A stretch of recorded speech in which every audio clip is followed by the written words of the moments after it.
सांझ का बेरा होते एकदम लगस्ते लगस्ते करते हैं जाए खाए आगे बढ़वाए बरबधु मन जे हैं हम आगरा करक मंच पर आवे और हमार हीरा नागपुर ग्रुप कर हमार बच्ची मन के तहे दिल से धन्यवाद देना चाहा फिर से हमारे साथ देवे ई मंच में हर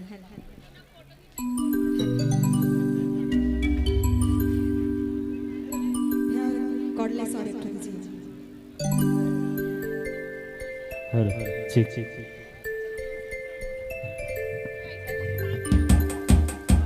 वर्षा जी मंच पर आने की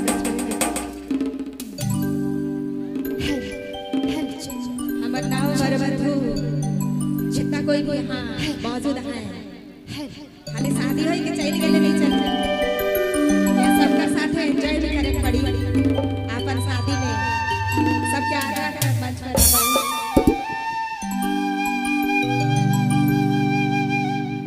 बेटी कर कहना बेटी कर कहना दुय हाथ गहना दे जा ससुर की अंगना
नागपुरी फोकस यूट्यूब चैनल की प्रस्तुति। हम चाहेंगे हमारे